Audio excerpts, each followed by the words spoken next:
সবাইকে সাদর আমন্ত্রণ জানাচ্ছি সাউথ এশিয়া বাংলা বৈঠকে। আপনাদের সবার সঙ্গে আছি আমি মাসকাওয়াত আহসান। আজকে আমাদের সঙ্গে আছেন শিমু নাসের। শিমু নাসের একজন সাংবাদিক, বাংলাদেশের বিভিন্ন পত্রিকায় অনলাইনে কাজ করেছেন সাংবাদিক হিসেবে। ফিচার বিভাগে আমার যতদূর মনে পড়ে bdnews24.com এর যে একটা শিশুদের পৃষ্ঠা ছিল, কিডস পেজ, যে পেজটা ঠিক অন্য পৃষ্ঠার মতো ছিল না। এই পৃষ্ঠাটা খুললেই সেখানে দেখা যেত যে একটা সরোবরের মধ্যে কিছু নড়াচড়া দেখা যাচ্ছে, অর্থাৎ অ্যানিমেশন দিয়ে একটা শিশুদের পৃষ্ঠা তৈরি করতে দেখে তখন থেকেই আমার মনে হয়েছে যে শিমু নাসের কি করে সেগুলো দেখা দরকার। পরে দেখা গেল যে ইয়ার্কি নামে একটি রম্য পত্রিকা অনলাইনে এসে গেল এবং সেখানে যদিও সম্পাদকের জায়গায় লেখা আছে খোঁজা হচ্ছে, যোগাযোগ করুন। তো আমরা অনেক খুঁজে তাকে পেয়েছি, শিমু নাসের। আমরা আজকের আলোচনার একটা শিরোনাম রেখেছি, যদিও এটা অপ্রয়োজনীয়, তবু রাখতে অসুবিধা কি? রসের ফাঁদ পাতা ভুবনে। শিমু নাসের, তাহলে আমরা এই ইয়ার্কি পর্যন্ত আসার আগের রসের ফাঁদ পাতা ভুবনের গল্পটুকু একটু শুনতে চাই। ধন্যবাদ মাসকাওয়াত ভাই। আমি এই করোনাকালীন সময়ে আমি একটা সিদ্ধান্ত নিয়েছিলাম যে এত লাইভ চারদিকে যে আমি খুব একটা লাইভে টাইভে আসবো না, বিকজ অফ আমি নিজে এই জ্ঞান বিতরণ, মানুষকে এত কিছু বলা, আমার নিজের কাছেই সবসময় খুবই একটু মানে অলওয়েজ মনে হয়েছে যে এত জ্ঞান চারদিকে মানুষের, সেখানে এই জ্ঞানের ভুবনে মানুষের এত জ্ঞান, সেখানে উপচে পড়া জ্ঞানের ভিতরে আমি যা বলবো সেটা তো আরো উপচে পড়বে। শুধু শুধু কি দরকার সময় নষ্ট করা, মানুষের সময় নষ্ট করার? হ্যাঁ, আমার না হয় সময়ের সমস্যা নাই, কিন্তু মানুষের তো সময় অফুরন্ত মূল্য, তাই না? সেই মূল্য কেন আমি সেটা করব? ফলে কখনো টিভি টক শো বা অন্যান্য জায়গায়ও আমি পারতপক্ষে এড়িয়ে চলি। তো মাসকাওয়াত ভাই, আপনি আমার খুব প্রিয় মানুষদের একজন। আপনি যখন বললেন তখন মনে হলো যে আচ্ছা ঠিক আছে, জীবনে তো আমরা কত কিছুই করি, তাই না? হ্যাঁ, সেটাও নয় করলাম, কি আর হবে সর্বোচ্চ। হ্যাঁ, আমরা একটু এবং এটা খুবই আশার কথা যে আমাদের নাম দেখলে মানুষ খুব একটা দেখবে না। হ্যাঁ, ফলে ধরেন আমরা চুপিচাপি লাইভটা করে বের হয়ে চলে যেতে পারবো, ঠিক আছে, মানুষকে খুব একটা যন্ত্রণা না করেই। আর এত কিছুর ভিড়ে আমি ধরেন এই যে একটু আগেও ফেসবুকে ছিলাম, দেখলাম যে না মানে আমার হোমে অন্তপক্ষে 20 থেকে 25টা লাইভ হচ্ছে। বলে আমি খুবই আনন্দিত যে এতগুলো লাইভ হচ্ছে, আমাদেরটা এই চিপার মধ্যে দিয়ে কেউ দেখবে না, সো আমরা যা ইচ্ছা তাই নিয়ে কথা বলতে পারি। ওয়ান কাইন্ড অফ মানে এটা মাসকাওয়াত ভাই আপনার সাথে যেটা, এটা মানুষের জন্য না, এটা আপনার সঙ্গে আমার একটা অনেক দিনের কথাবার্তা হয় না, এমনি গল্প গুজব করা আর কি। তবে রিসেন্টলি আপনাদের একটা বিতর্ক দেখে আমি এত মুগ্ধ হয়েছি। আপনি, আব্দুল নূর তুষার ছিলেন, তারপরে আরো 2-3 জন ছিলেন। আমি প্রসঙ্গটা ভুলে গেছি, খুবই একটা কাব্যিক প্রসঙ্গ। হ্যাঁ, সেই প্রসঙ্গে আপনাদের বিতর্ক দেখে আমি এত মুগ্ধ হয়েছে, মানে পুরো জিনিসটা লাইভ ছিল সম্ভবত 1 থেকে 1.5 ঘন্টা, 1 ঘন্টার মতো। পুরোটা আমি রাতে শোয়ার সময় মনে হলো যে একটু দেখি, দেখতে দেখতে আমি দেখলাম যে রাত 3টা থেকে রাত 4টা বেজে গেল। আমি মুগ্ধ হয়ে আমি তাৎক্ষণিকভাবে আপনাকে জানিয়েছিলাম যে মাসকাওয়াত ভাই, খুবই চমৎকার একটা জিনিস অনেকদিন পরে আমি মানে অনলাইনে লাইভ জিনিসটা দেখলাম, যে শুদ্ধ ভাষায় বাংলা এত সুন্দর করে বলা যায়, এটা আমি আসলে ভুলেই গিয়েছিলাম। সো মাসকাওয়াত ভাই, থ্যাংক ইউ ভেরি মাচ যে আমাকে লাইভে আনার জন্য এবং আমার সাথে একটু গল্প করার জন্য। আমরা দুজন মিলে চলেন একটু গল্প গুজব করি, কি বলবো বলেন? আসলে এই যে ইয়ার্কি, ইয়ার্কি শব্দটার সঙ্গে তো আমরা সবাই খুব পরিচিত, কেননা ইয়ার্কি ছাড়া তো আর জীবন হয় না।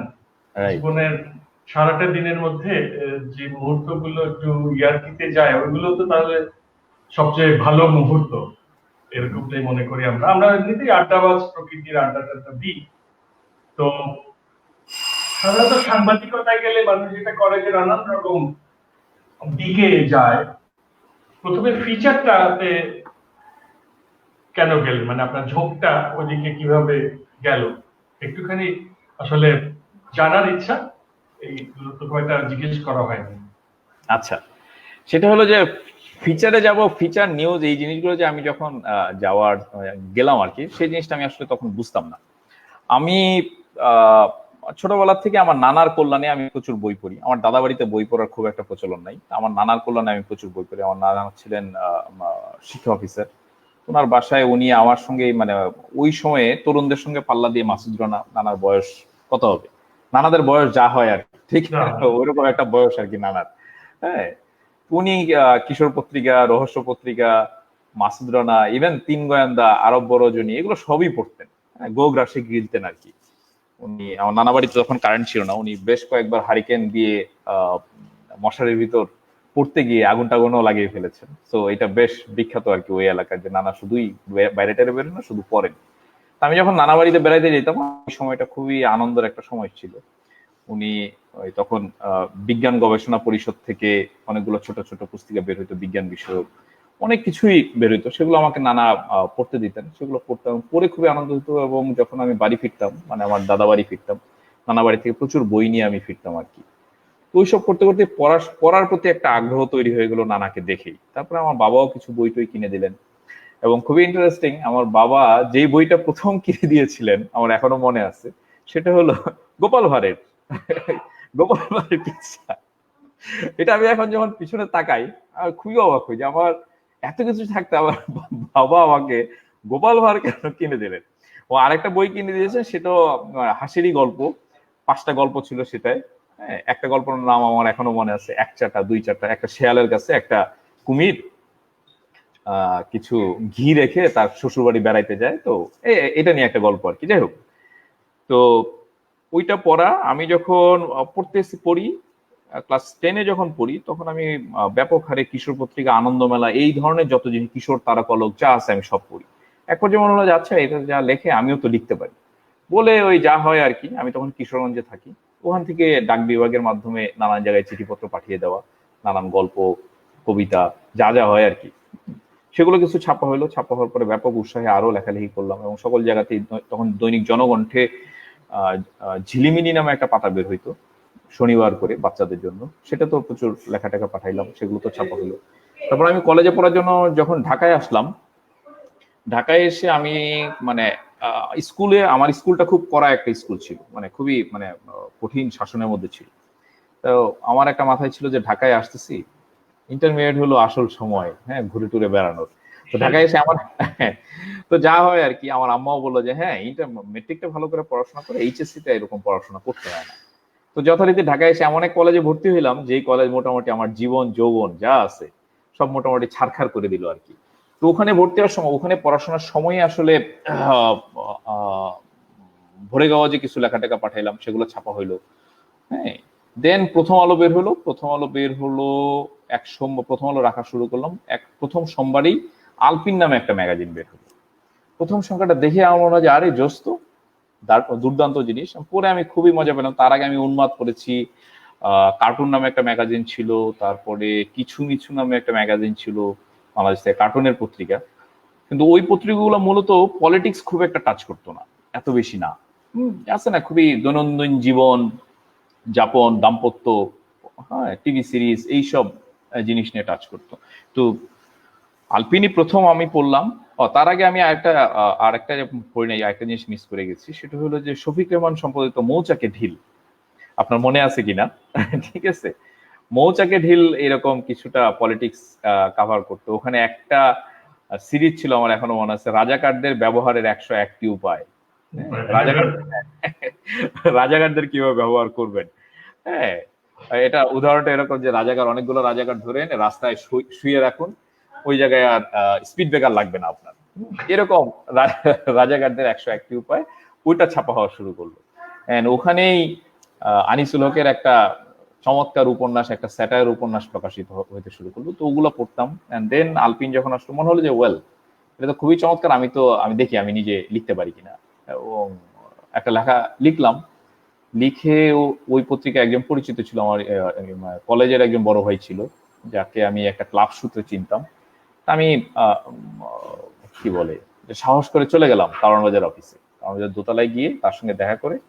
ফিচার ডিপার্টমেন্টেই সে কাজ করতো। ফিচার ডিপার্টমেন্টে বসে আমি তাকে এই লেখাটা দিয়ে বললো, আমি তো এই আলপিনের জন্য এই লেখাটা নিয়ে এসেছি, কাকে দিব। তো উনি আমার সামনে সুমন্ত আসলামকে লেখাটা দিলেন, তখনও তার সঙ্গে পরিচয় হয়নি, ওই দিলেন, তার সঙ্গে তখন পরিচয়ও হয় নাই। আমি আমার বন্ধু নওরোজিন জিয়ার সঙ্গে কথাবার্তা বলে আমি চলে আসলাম। এটা ছিল বুধবারের ঘটনা।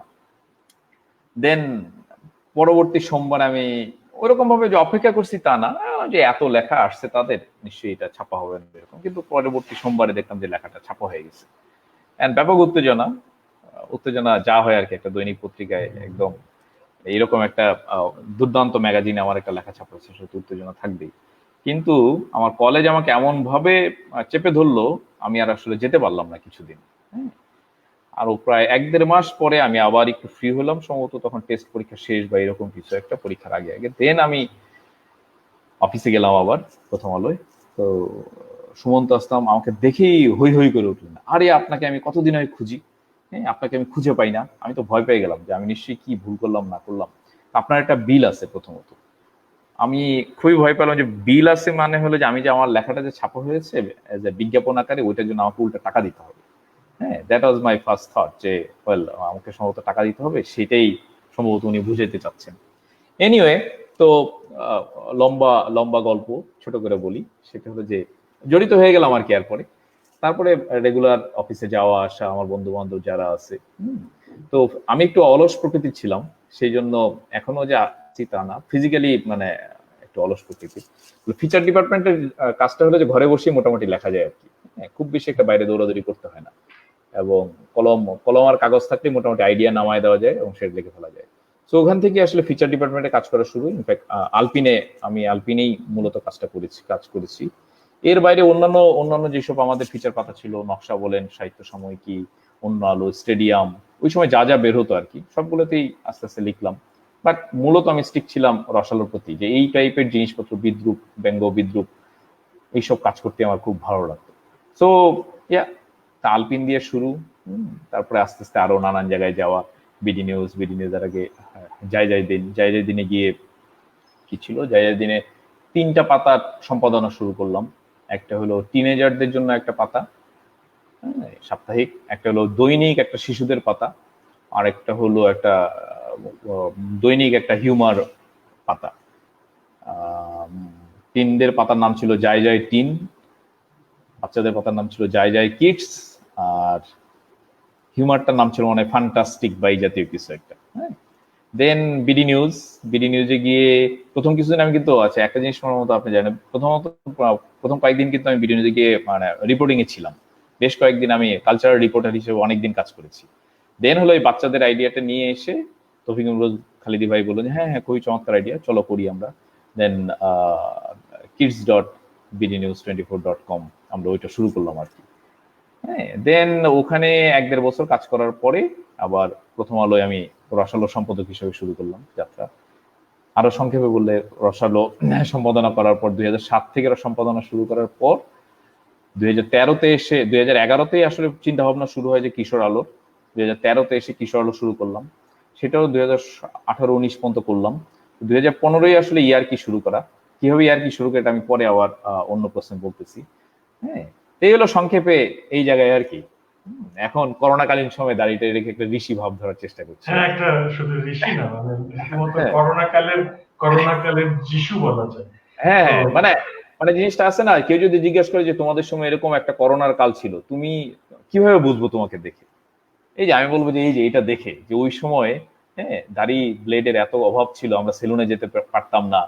হ্যাঁ, আছে না ওই রকম একটা জায়গার থেকে। যেমন আমি আমার বাবাকে যখন জিজ্ঞেস করি যে তুমি যখন মুক্তিযুদ্ধে গেছিলা, হ্যাঁ সেটা প্রমাণ কি, দু একটা গল্প বলো বা নানান কিছু বলো।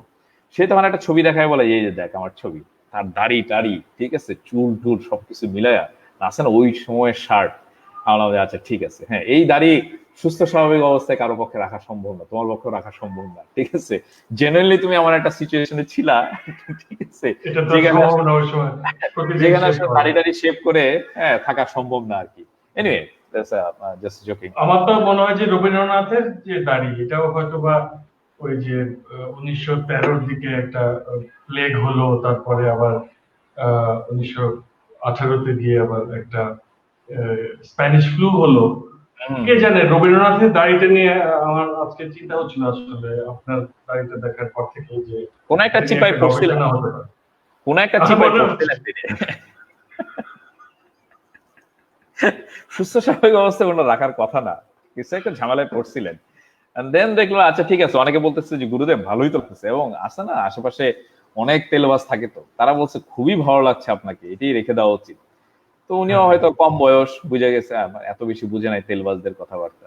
আচ্ছা ঠিক আছে, সবাই যখন বলছে এত সুন্দর লাগছে বলছে, আয়নাও নিশ্চয়ই বেশি ছিল না, ফলে মানুষের কথার উপরই ভরসা রাখতে হয়েছে। তখন কি আয়না আবিষ্কার হয়েছে রবীন্দ্রনাথের না, আমলে? আয়না আয়না তো অবশ্যই ছিল, আয়না না থাকলে আয়না কি আয়না আর ছিল? হয়? ও, ওটা আমি তো ছিল। ভাবছিলাম যে আর অনেক পরে আবিষ্কার হয়েছে বুঝি। আয়না আয়না। না, রবীন্দ্রনাথের ক্ষেত্রে অবশ্য খুব একটা যে আয়নার দরকার ছিল এরকম না। যেমন হয়তো ভিক্টোরিয়া ওকাম্পোই আয়নার মতো দাঁড়িয়ে বলে দিতে পারে যে আপনাকে ভালো দেখাচ্ছে। তো ওকে, হইতে পারে, সেটা হইতে পারে। এরকম আয়না থাকলে আর আয়না লাগে না আসলে। রাইট। আমরা কিন্তু অনেক সময় মনে করি যে সবকিছু আগে থেকে ছিল, সবকিছু কিন্তু আগে ছিল না। আয়না ছিল না, ঘোড়ারা ডাকতে পারতো না, এটা তো আপনি জানেন আগে। হ্যাঁ, হ্যাঁ, শেরশার পর থেকে হলো ঘোড়ারা ডাকতে শেষটাই পারতো, চালু করলেন। হ্যাঁ, চালু করলেন। আয়নাও এরকম নিশ্চয়ই কোনো একটা কাহিনী আছে, প্রত্যেকটা জিনিসই কোনো না কোনো তো একটা শুরু আছে। হ্যাঁ। সেটাই আর কি। ধরেন এইবার এই কোভিডে আমরা স্টিম ইয়ার্ড, জুম, হ্যাঁ, এইসবকে যে আবিষ্কার করলাম। অথচ আগে কিন্তু আমরা জুম চাষ পাহাড়ে হয় এটা জানতাম। হ্যাঁ, এটা এখন জানতাম। এখন আমরা ঘরে ঘরে ফেসবুকে জুম ঘুরতে, চাষ, হ্যাঁ, ঘরে ঘরে হয়ে আমরা গেল। জুম চাষ করা শুরু করছি। রাইট।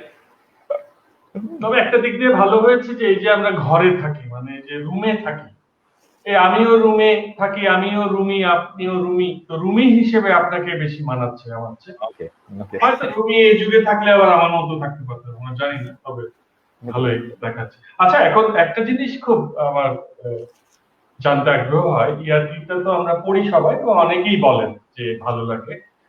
খুব ইন্টারেস্টিং ব্যাপার হচ্ছে যে আমার কলকাতার কিছু বন্ধু আছে যারা খুব প্রশংসা করে যে এরকম একটা মানে প্রাণ খোলা হাসির জায়গা, আবার সেখানে চিন্তার কিছু খোরাকও আছে। নিশ্চয়ই এটা আসলে দীর্ঘ সময় ধরে মিডিয়ায় কাজ করার ফলে আপনার মধ্যে যে একটা সম্পাদকীয় একটা অভিজ্ঞতা তো এসেই যায়, তখন আপনি জানেন যে কোন বিষয়গুলো দরকার, কোন বিষয়গুলো দরকার না।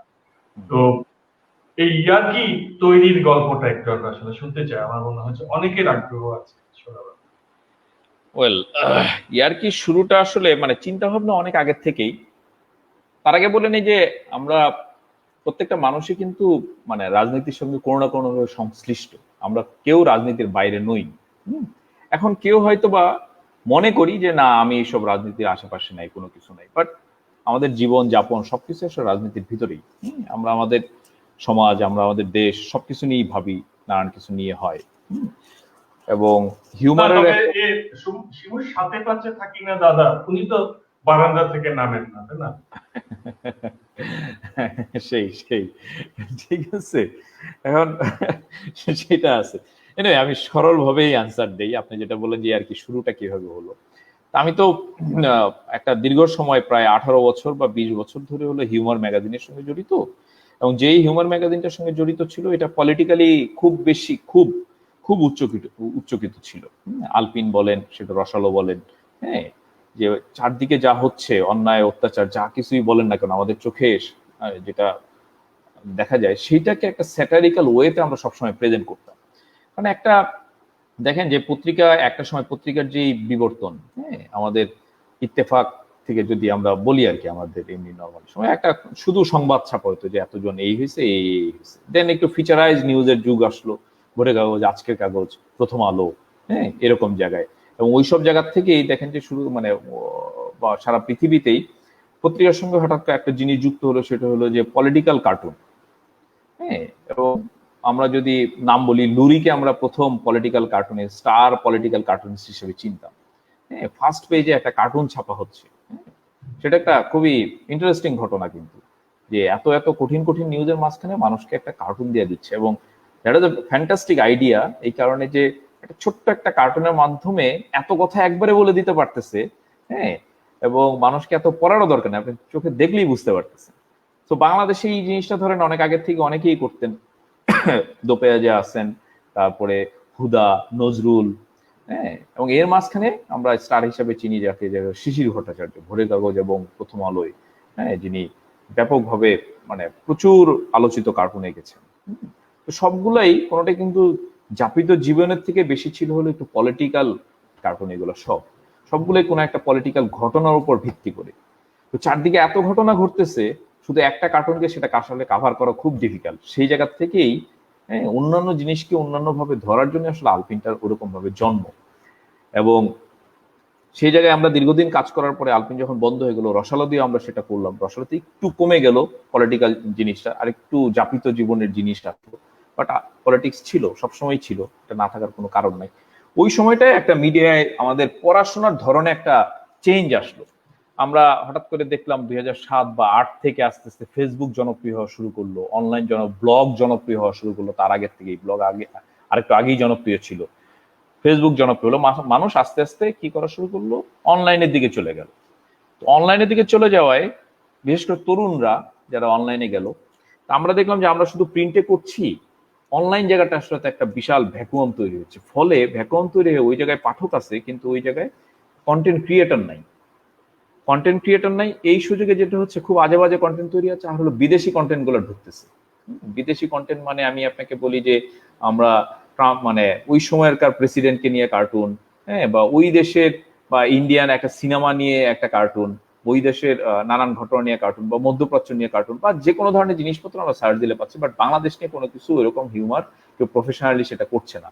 বা ধরেন আমরা যদি কোনো স্যাটার উক্তি বা কোনো ঘটনা যদি আমরা অনলাইনে খুঁজতে যাই, আমরা সবসময় দেখবেন যে বার্নার্ড শো পাবো, মার্ক টোয়েন পাবো, মার্কেস পাবো, বা জর্জ অরওয়েল পাবো, এদের সবাইকে আমরা পাবো। বাট আমরা যদি অনলাইনে সার্চ দিই, আমরা আমাদের মুস্তফা পাই না, আমরা আমাদের আবুল মনসুর আহমেদ পাই না, আমরা আমাদের কাউরে পাই না। বিকজ আমরা কেউ তৈরি করে আমাদের অনলাইনে রাখি নাই তাদের কথাগুলো, তাদের স্যাটারিক্যাল উক্তিগুলো, তাদের কর্মকাণ্ডগুলো, কোনো কিছু আমরা রাখি না। বাট বিদেশিরা ওরা অনেক আগে থেকে শুরু করেছে, ফলে ওদের তো আছে, কারণ ওদের কাহিনীটা শুরু হয়েছে অনেক আগের থেকেই। এবং মাঝখানে একটা পত্রিকা খুব জনপ্রিয় ছিল হলো দ্য অনিয়ন, ওরা হলো স্যাটারিক্যাল নিউজ করতো। তারপর পাঞ্চ ছিল, ম্যাট তো ছিল, ম্যাট যদিও একটু স্যাটারিক, মানে পলিটিক্স কম ধরতো, বাট পাঞ্চ এবং অনিয়ন এই দুইটা ছিল। অনিয়ন এখনো আছে, তারা হলো ব্যাপকভাবে এই জিনিসগুলো কভার করতো। তো সেই জায়গা থেকে মনে হয় যে আমাদের এই ভ্যাকুয়ামটা আছে, আমরা যেহেতু দীর্ঘদিনে মানে প্রিন্ট মিডিয়ায় করেছি, হয় নট এটা অনলাইনে আমরা করি। তো এটা শুরু একদম একটা ফেসবুক পেজ থেকেই, দেন আস্তে আস্তে একটা ওয়েবসাইট হলো, এবং এটার সঙ্গে আরো নানা ধরনের লোক যুক্ত হয়ে এটা একটা বিশাল টিম আকারে এখন আমরা একটা কাজ করছি, যে আমরা আমাদের যত ধরনের কথাবার্তা আছে, যত ধরনের জিনিস আছে, সেটা আমরা স্যাটায়ারের মাধ্যমে সেটা আমরা বলবো। বিকজ অফ কমিউনিকেশনের ক্ষেত্রে স্যাটায়ার একটা সবচেয়ে অনেক বড় একটা মাধ্যম। আপনি যে কথাটা খুব কঠিন মুখে বলতে পারেন না, সেটা আপনি হেসে হেসে আমরা বলে দিতে পারি, এবং কেউ কিছু মনে করে না। এটাই হলো একটা বড় সুবিধা স্যাটায়ারের। সো এইভাবে আসলে ইয়ার্কির জন্ম। কত সালে আমি ঠিক জানি না, 2000 চিন্তা তো শুরু হয়েছে অনেক আগে, আমি কোনো নাম পাচ্ছিলাম না ঠিকঠাক মতো, একটা ভালো নাম লাগবে। দেন হঠাৎ, স্বপ্নে বলবো না কিভাবে জানি আসছিল নামটা, আর কি মনে হলো যে ইতে এবং আর কি কথাটা তো আমাদের প্রচলিত আছে দুইটার থেকে, এবং লোগোটাও আমাদের এলাকার বা সারা পৃথিবীতে এই গল্পটা খুবই বিখ্যাত, যে হজ্জার সামনে মূলা ধরে রাখা। তো আমাদের সঙ্গে, জনগণের সঙ্গে সবসময় যে একটা ইয়ারকি চলছে, মূলা ধরে রেখে সামনে, এটাই আমাদের মাস্কট, এটাই আমাদের লোগো। তো আমাদের সঙ্গে সবসময় ইয়ারকি চলছে, আমরাও ইয়ারকি করি, আমাদের সঙ্গে ইয়ারকি করলে আমরাও ইয়ারকি করি, আমরা মানুষের সঙ্গে ইয়ারকি করি। সেইটাই আমাদের পেশা। এই জন্য দেখবেন আমার টি শার্টও আছে ইয়ারকি করি। তো আমরা আসলে সবসময় ইয়ারকি করি, আমরা জীবন পার করে দিতে চাই।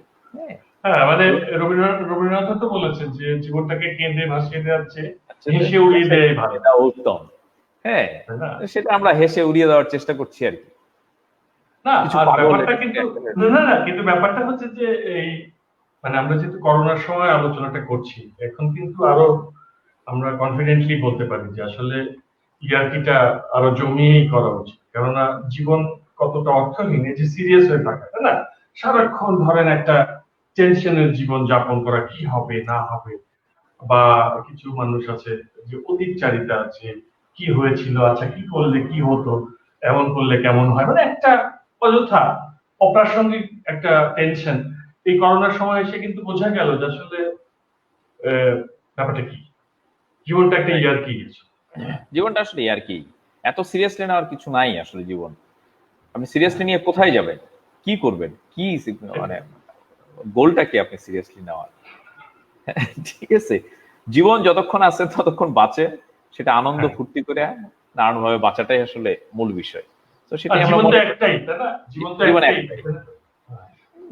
না, অনেকের কাছে আবার জীবন আরো অনেকগুলো আছে, অন্য অন্য রিলিজিয়নের কাছে আবার জন্মাবে তারা। তো তাদের আরো মানে চান্স এখন এই ফিকশনের পাল্লাতে পড়তে চাই না, যে একটা কিছু কেউ আমাকে বলে দিল যে এই হবে, ও এই এই এই গ্যারান্টি নাই, এবং আমি এই রিস্ক নিতে রাজি না। মানে আমার মনে হয় যে এটা ঠিক না। কি হবে, তাই না? সেটাই। এখন আহ, একটা জিনিস এখানে একটু আলোচনা করে নিয়ে আমরা থাকে, যে সাধারণত যেটা হয়, আপনি জানেন যে নামি দামি পত্রিকা হোক বা নামি দামি অনলাইন হোক, সেখানে নতুন লেখকদের লেখা পৌঁছানোটা খুব কঠিন হয়ে পড়ে, এবং একটা আমলাতান্ত্রিক জটিলতা কিন্তু রয়ে গেছে। আপনি নিজে যেহেতু পত্রিকা অফিসে কাজ করেছেন, এবং আপনি নিজে যেহেতু সম্পাদকীয় পরিষদের সঙ্গে সম্পৃক্ত একত্র সম্পাদক, তো বা সবসময় কিন্তু বিভাগীয় সম্পাদকও ছিলেন, তো আপনার কাছে কি মনে হচ্ছে, লেখা বাছায় কি সবসময় আহ সঠিক লেখকদের তুলে আনা হয়েছে? কোন লেখক কি আহ, অবহেলার শিকার হয়েছে কিনা? কারণ এই জিনিসটা আমার খুব ঝুঁকিপূর্ণ মনে হয়, যে একটি ছেলে বা একটি মেয়েও যদি ভালো লেখা পাঠিয়ে সাড়া না পেয়ে থাকে, তাহলে ধরেন আহ, আপনার মতো একজন মানুষ সম্পাদক হওয়াটা অর্থহীন হয়ে যায়, তাই না? মানে আপনি তো আর আমলাতান্ত্রিক জটিলতার মানুষ না, তো তাহলে এই জায়গাটা একটু যদি বলেন। না, এটা তো ঝুঁকি সবসময় থাকেই, যে মানে এত এত চিঠি আসে বা এত এত লেখা আসে, সব যে পড়া হয় সবসময় পড়ে যে সঠিকভাবে বলা যায় সেটা না। সেই জন্যই তো তাদের জন্য বলা আছে যে রবার্ট ব্রুস একবারে না 7 বারের চেষ্টা করেছিলেন। তো যিনি একবার একটা ভালো লেখা পাঠিয়ে ছাপা হলো না দেখে মন খারাপ করে, হ্যাঁ, আর লেখা পাঠালেন না, আর লেগে থাকলেন না, হ্যাঁ, তার আসলে তার জন্য আমার নিজেকে দায়ী করতে চাই না। হ্যাঁ, বুঝতে পারছেন? কারণ তাকে তো চেষ্টাও করতে হবে, কারণ কোনো জিনিস তো একবারে হবে না। আর আরেকটা জিনিস যেটা হলো যে আমরা যেটা চেষ্টা করতাম আলপিন বা রসলয়, আমরা সব লেখাই আসলে পড়তাম। যত লেখাই আসুক না কেন সব লেখাই পড়তাম। আমি এমনও হয়েছে যে পুরো লেখাটা খুবই বোগাস, ফার্স্ট একটা লাইন খুব চমৎকার লিখেছে, জাস্ট একটা লাইন মনে হচ্ছে অসাধারণ, পুরো লেখাটা ফেলে দিয়ে ওই লাইনটাকে রেখে আমরা রিরাইট করতাম। পুরো জিনিসটা রিরাইট করে ফোন নাম্বার দেওয়া থাকলে তার সঙ্গে ফোনে যোগাযোগ করা, বা চিঠিতে বা তখন তো ফোন আসতো, প্রচুর ফোন আসতো, বা আমরাও ফোন করতাম, এরকম নানান কিছু, ইমেল তো ছিলই। হ্যাঁ, কোনোভাবে যদি যোগাযোগের উপায় থাকতো আমরা তার সঙ্গে যোগাযোগ করতাম যে আপনার এই লাইনটা খুব ভালো হয়েছে, নেক্সট এইভাবে লিখতে গেলে আপনি খেয়াল করে দেখেন যে আমরা আসলে কিভাবে এডিট করেছি জিনিসটা, এই স্টাইলে আপনি লেখাটা পাঠান, দ্যাটস ফ্যান্টাস্টিক। এই ভাবনাটা আপনি ভেবেছেন, হ্যাঁ, ভাবনাটাই আসলে আসল। লেখাটা আসলে একটা কি বলে, আপনি বর্ণমালা শিখছেন, আপনি পড়তে পড়তে দেখবেন যে অনেক ভালো লিখতে পারতেছেন। এটা একটা চেষ্টা। সবাই যে প্রথম লেখায় খুব ভালো লিখে ফেলবে তা না, বাট ভাবনাটা আসাটা খুব গুরুত্বপূর্ণ। আপনি ভাবনাটা আনতে পেরেছেন, লেখাতে একটু ঝামেলা থাকে, এটা সবারই থাকে ঝামেলা, এটাতে আপনার হতাশ হওয়ার কিছু না। আপনি লিখতে থাকেন, দেখবেন যে খুব ভালো করবেন। ইভেন কেউ যদি এরকম এদের মধ্যে কেউ যদি ঢাকায় থাকতো আমাদের এইসব লেখকদের মধ্যে, আমরা তাকে বলতাম, আমরা হলো প্রতি সোমবার বা রোববার করে আমরা আলপিনের একটা মিটিং করতাম, আলপিন এবং রসালো দুইটারই মিটিং করতাম একটা। তো ওই মিটিং এ তাদের আমন্ত্রণ জানাইতাম যারা যাদের লেখা ভালো। তো তারা আসতো, তাদেরকে অ্যাসাইনমেন্ট দেওয়া হতো, তারা প্রথম কিছুদিন হতো তাদেরকে দেখো আমরা কি করি। সো অলওয়েজ এই বিষয়টা ছিল। ইয়ার্কির ক্ষেত্রে তো আমরা যেটা করি যে এখন আলাদা একটা লেখকদের জন্য আলাদা একটা গ্রুপই খুলে দিয়েছি, ইয়ার্কি করি না আমি, একটা গ্রুপ খুলে দিয়েছি। ওখানে তারা আলাদা করে আমাদের লেখা পড়াইতে ওখানেই লেখা পাঠায়। হ্যাঁ, সেটা অ্যাপ্রুভ করার ব্যবস্থা আছে, সেটা আমরা অ্যাপ্রুভ করি। ওখান থেকে যদি খুব ভালো হয় সেটা আমাদের ওয়েবসাইট, আমাদের পেজ, নানান জায়গায় প্রকাশ করি। সো এখন আসলে মিস হওয়ার অপশন খুবই কম। এবং তাদের তো মানে আগে যেটা করতে হতো যে আগে তো আপনার অনেক ডেডিকেশন থাকতে হতো, আপনাকে অনেকগুলো খাম কিনতে হতো, হলুদ রঙের খাম, চিঠি লিখে খাম ভরে আপনাকে হলো পত্রিকা অফিসে পাঠাইতো, দেন অপেক্ষা, অপেক্ষার কোনো শেষ নাই। বাট এখন তো আর অপেক্ষা করার কিছু নাই। আপনি গ্রুপে লেখা দিচ্ছেন, না পাবলিশ হলে আপনি দুইটা গালি দিচ্ছেন, গালি দিয়ে চলে যাচ্ছেন, আর যে গালি দিচ্ছে না সে আবার চেষ্টা করতেছে এবং দেখতেছে কি ধরনের হয়, সে দেয়। সো হচ্ছে এটা। তো এখানে আসলে আলাদা করে আমি বলি যে যারা চেষ্টা করেছে তারা আসলে এটার সঙ্গে ছিল। হ্যাঁ, অপশন গুলো আমরা সবসময় খোলা রেখেছি তাদের জন্য, এত কঠিন করে রাখিনি।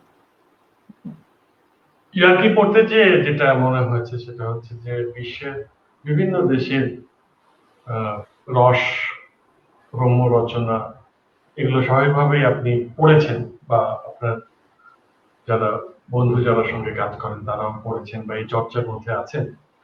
আপনার কাছে আমি যদি একটা তুলনামূলক আলোচনা একটু চাই এই জন্য যে রম্যে আরো ভালো করতে হবে, যারা লিখছে তাদেরকে কিন্তু রম্যে আরো ভালো করতে হবে, যেখানে আছে সেটা নিয়ে সন্তুষ্ট হয়ে যাওয়াটা ঠিক হবে না। তো কোন কোন জায়গাগুলোতে আপনি স্ট্রেংথ দেখেন, কোন কোন জায়গাগুলোতে উইকনেস দেখেন, বাইরের সঙ্গে একটু তুলনা চাই আপনার কাছে। এখানে বাংলাদেশে প্রথম যে সমস্যাটা, যে যারা বাংলাদেশে লেখালেখি করতে চায় তারা হলো লেখক হইতে চায়। বাংলাদেশে কেন জানি একটা সেট হয়ে আছে যে লেখক হইতে হলে আপনাকে উপন্যাস লিখতে হবে, কবিতা, আর যদি মানে কবি হইতে হবে কবিতা লিখতে হবে। বাংলাদেশে দেখেছি তারা যারা একটু হাসি ঠাট্টা করে, যাদের লেখাপড়ে একটু হাসি আসে, হ্যাঁ, তাদেরকে আমরা ওরকম ভাবে লেখক হিসেবে গণ্য করতে চাই না। হ্যাঁ, যে আপনি যদি শিশু সাহিত্য লেখেন, আপনি যদি কিশোরদের জন্য লেখেন, আপনি যদি হিউমার লেখেন, হ্যাঁ, স্যাটায়ার লেখেন, ওদেরকে আমরা সাহিত্যিক হিসেবে গণ্য করতে চাই না। ফলে এইটা একটা প্রধান, যাদের মাথায় আছে যে আমি বড় বড় লেখক হব, হ্যাঁ, এটা হলো একটা প্রধান বাধা, যে তারা মনে করে যে এই হিউমার, হাসি ঠাট্টা এইসব লিখতে সে প্রধান বড় লেখক হইতে পারবেন না। ফলে সে একটা বড় উপন্যাস লিখে বইমেলায় পাবলিশ করেন, বা গল্প বা অন্য কিছু লিখে করেন। তো এই চিন্তাটা আসলে মাথা থেকে অফ করতে হবে যে আমি বড় লেখক হব। বড় লেখক কেউ বলে কয়ে কেউ কোনোদিন হয় না। হ্যাঁ, আপনি জোর করে বড় লেখক হইতে পারবেন না। আপনার যেটা ভালো লাগে, আপনার যদি মনে হয় যে আপনি স্যাটায়ারটা খুব ভালো লিখতে পারেন, স্যাটায়ার ভালো লেখার জন্য একটা বড় বিষয় যেটা থেকে প্রচুর পড়তে হয়, সকল লেখার জন্যই পড়তে হয়, স্টিল স্যাটায়ার লেখার জন্য আপনাকে আরেকটা বড় যে জিনিস লাগে সেটা রেফারেন্স লাগে প্রচুর। আপনাকে চারদিকে কি ঘটতেছে সেই জিনিসগুলো মাথায় রাখতে হবে। আপনি ধরেন একটা উপন্যাস যদি লেখেন, আপনি নায়ক নায়িকা বা অন্যান্য জিনিস দিয়ে আপনি আপনার মনের মাধুরী মিশিয়ে লিখে ফেললেন, বাট স্যাটায়ার একটা বড় অনুষঙ্গই থাকে হলো যে আপনাকে নানা ধরনের রেফারেন্স, একটা লাইনে একটা শব্দে টুইস্ট করা, হ্যাঁ, এই যে বিষয়গুলো, এবং কোন সময়ের জন্য লিখছেন, কাদের জন্য লিখছেন, কোন ঘটনার প্রেক্ষিতে লিখছেন, এগুলো খুবই খুবই গুরুত্বপূর্ণ। সো স্যাটায়ার লেখা বরঞ্চ অন্যান্য জিনিসের থেকে অনেক কঠিন, হ্যাঁ, কারণ এটার আপনার মেদ থাকা চলবে না, অযথা কথা বলা চলবে না, টু দা পয়েন্টে আপনাকে বলতে হবে, এবং খুবই বুদ্ধিদীপ্ত হয়েতে বলতে হবে। হ্যাঁ, আপনি একই কথা যে গরু ঘাস খায়, এটা একটা সাধারণ কথা, এটাকে আপনি একটু ঘুরে এমন ভাবে বলতে হবে যে গরু ঘাস খায় এটাও বোঝা যায়, আবার যে আমরা যাদেরকে গরু বলছি, হ্যাঁ, তারা আসলে ভাতের বদলে ঘাস খায়, এছাড়া তাদের মাথায় এই বুদ্ধি আসে কি হবে, এই কথাটাও বুঝাইতে হবে। এই যে দুইটা জিনিস, হ্যাঁ, একই কথা দিয়ে যে ডাবল জিনিস বোঝানো, এটা আসলে রেফারেন্স না জানলে বা আরেকটু বুদ্ধিদীপ্ত না হলে সেটা করা খুবই কঠিন। সো আমাদের দেশে এইটাই একটা বড় জায়গা মনে হয়, যে একটা বাধা মনে করে যে হিউমার জিনিসটা লেখা যাবে না। এটা হুমায়ুন আহমেদ মনে এই কথা বলে গেছেন যে আমার লেখা পড়ে মানুষ হাসে, এই জন্য সিরিয়াসলি না, আমি সিরিয়াস সাহিত্যিক হইতে পারলাম না। হ্যাঁ, বা অন্যদের কথাও যদি বলেন, আমাদের আব্দুল্লাহ মুসাইদ স্যারও তো সেদিন বলছিলেন। হ্যাঁ হ্যাঁ হ্যাঁ হ্যাঁ, যে উনিও বুদ্ধিজীবী হইতে পারেন না, কারণ উনি উনি খুবই সরস হয়ে কথাবার্তা বলেন। অথচ পৃথিবীর যত বিখ্যাত বিখ্যাত লেখক দেখবেন তাদের হিউমার সেন্স হলো অসাধারণ। রবীন্দ্রনাথ থেকে শুরু করে, রবীন্দ্রনাথের গল্প, ছোট গল্প বলেন, উপন্যাস বলেন, সবকিছুই বলেন, বা ওনার টিডবিটস গুলো আপনি যদি দেখেন, হ্যাঁ, ওনার তো রসের শেষ নাই। চিনচিনে মজা একেবারে, মজা, সেটা আপনি মুস্তফা যদি বলেন, তারপরে আপনি আবুল মনসুর আহমেদ যদি বলেন, হ্যাঁ, অসাধারণ অসাধারণ সব মানে চিন্তা ভাবনা, লেখা এবং লেখার মধ্যে যে ধার। রবীন্দ্রনাথ তো আমার কাছে মনে হয় যে প্রতি 3 লাইন পর পর একটা অসাধারণ লাইন লিখে গেছে। ঠিক আছে, যে কোনো লেখাতেই যেটা সহজভাবে লিখতে পারতেন, মনে হচ্ছে সহজভাবে লিখে লাভ কি, তাহলে তো হলো না জিনিসটা। হ্যাঁ, সো এখানে আমার জ্ঞান দেওয়ার কিছু নাই, যে যেটা লিখতে চান, যদি লিখতে চান, আপনার মনে হয় যে এটা লিখে বড় সাহিত্যিক হওয়ার কোনো দরকার নাই, হ্যাঁ, কেউ বলে কয়ে বড় সাহিত্যিক হয় না, আপনি যেটা লিখতে চান, লিখতে ভালো লাগে সেটা লিখে যান, দেখবেন যে ভালো না লাগলে আপনি জোর করে লিখতে কোনো কিছু হইতে পারবেন না ফাইনালি। এই আর কি। একটা একটা প্রবণতা আমাদের সমাজে আছে যে এই মানুষ মনে করে যে মানে আমি আপনাকে নিয়ে ইয়ার্কি করতে পারবো, কিন্তু আপনি আমাকে নিয়ে ইয়ার্কি করতে পারবেন না। তো মানে আশ্চর্য একটা ব্যাপার, আমি কিন্তু আপনাকে নিয়ে হাসতে চাই, হ্যাঁ, কিন্তু আপনি আমাকে নিয়ে হাসলে আমি ক্ষেপে উঠি। তো এই ব্যাপারটা কিন্তু খুব অদ্ভুত লাগে, কারণ আপনি দেখবেন পৃথিবীতে সব জায়গাতে কিন্তু এটা একটা রেসিপ্রোকেট করার ব্যাপার, তাই না? যেমন ধরেন একসময় এক কার্টুনিস্ট ছিলেন, উনি নামটা আমার মনে নেই, বাট এই ঘটনাটা খুবই একটা পরিচিত ঘটনা। জওয়াহরলাল নেহেরুকে নিয়ে প্রত্যেক দিন একটা করে কার্টুন আঁকা তার একটা নেশায় পরিণত হয়েছে। তো একবার জওয়াহরলাল নেহেরু একদিন দেখছেন যে কার্টুন নাই, তো উনি কনসার্ন হয়ে গেছে, কার্টুনিস্টের কি হলো, অসুস্থ হয়ে পড়লো কিনা। তখন পত্রিকা অফিসে ফোন করেছেন এবং জানতে পেরেছেন যে ইয়েস, কার্টুনিস্টের জ্বর হয়েছে। তখন উনি তো রীতিমতো তার বাসার নাম্বার নিয়ে সেখানে ফোন করে বলেছেন যে আপনার শরীর খারাপ, আমি তো খুব মিস করলাম আপনার কার্টুন। আপনি বলেন যে এইটা হচ্ছে মানে একজন মানুষ যিনি সত্যিকার অর্থে সেন্স অফ হিউমার সম্পন্ন মানুষ, এবং যাকে মানুষ শ্রদ্ধা করতে পারে, এরকম একজন মানুষ। এই বাংলাদেশ জায়গাটাতে কেমন অবস্থা বাংলাদেশ? বাংলাদেশে কিন্তু এরকম দু একজন যে নাই তা না, বাংলাদেশে এরকম দু একজন রাজনীতিবিদ ছিলেন, তারা আছেন এখনো। তারা শিশিরদা যখন কার্টুন আঁকতেন, কার্টুন পছন্দ হতো, শিশিরদার কাছ থেকে বলে ওই কার্টুনটা নিয়ে উনি বাঁধায়া নিজের রুমে টানিয়ে রাখতেন। এরকম লোক বাংলাদেশে আছেন। বাট আপনি যেটা বললেন যে উল্টা দিকের লোকই বেশি, এটাই হওয়া স্বাভাবিক, বিকজ অফ জোকস, ট্রল বা হিউমার যাই বলেন না কেন। তো এটার মূল কাজই তো মানুষকে একটু একটু মানে একটু অস্বস্তিতে ফেলা। ঠিক আছে, কারণ কেউ তো আসলে অস্বস্তিতে পড়তে চায় না। হ্যাঁ, তো সকল জিনিসের সকল কৌতুকই দেখবেন যে মানে ওই যে আপনি যেটা বললেন যে অন্য কেউ কলার খোসায় আচার খেলে আমি খুব ভালো লাগে, বাট আমি কলার খোসায় আচার খেলে অন্য কেন হাসবে। হ্যাঁ, তো এটা মেনে নিয়েই আমাদের আগাইতে হবে, এটা খুব স্বাভাবিক। এখন আমি যদি আবার অফেন্ডেডই না হই, অনেক সময় দেখা গেলো যে অফেন্ডেড হয় নাই, সে জোকটা আসলে করেও মজা নেই।